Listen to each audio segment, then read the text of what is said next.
rigtig dejligt at se jer alle sammen. I kan studere udstillingen og møde holdene. I kan simpelthen spørge dem, hvad meningen med det hele måtte være. Repræsentanterne fra de forskellige hold fik rigeligt med mulighed for at gå i detaljer. Dialogprocessen i konkurrencen er jo foregået på den måde, at vi har holdt nogle borgermøder og interessentmøder.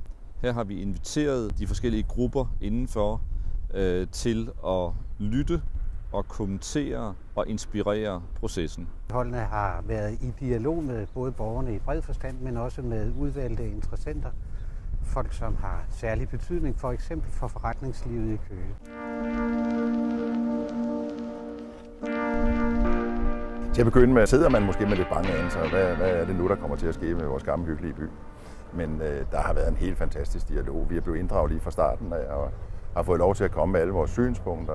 Jeg synes, dialogen har været god, men jeg synes også, at der er nogle af tingene, som er meget indforstået arkitektursprog. Det er da udmærket, at man får inddraget brugerne i sådan en diskussion som den her, som er så vigtig for byen. Det har været en rigtig god proces. Rigtig mange af vores medlemmer har fulgt med lige fra starten og har været til samtlige udstillinger.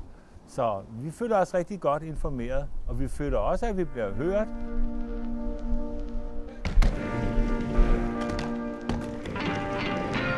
Som ung i Køge, der føler jeg mig lidt ensom i hele den her proces, så jeg håber rigtig meget, at der kommer flere unge til at involvere sig i det.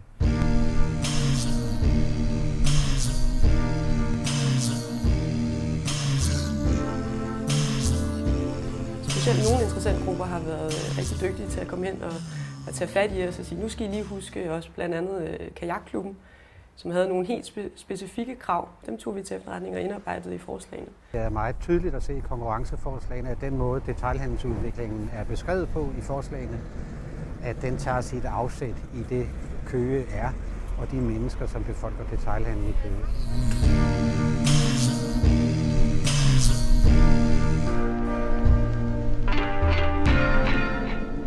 Man kan sige, at der har været 3 slags dialoger i den her proces. Den ene dialog er internt i teamet, hvordan vi vidensdeler vores forskellige kompetencer og får et produkt ud af det. Den anden dialog, det er med borgerne. Hvad er det egentlig, I ønsker, og hvad er det så, vi skal lave? Så er der dialogen med bygherren. Vi er blevet tildelt en masse viden undervejs i processen. Og så har vi så præsenteret vores projekt på forskellige stadier som svar på det. Altså, dialogen med borgerne og interessenterne har været sjov.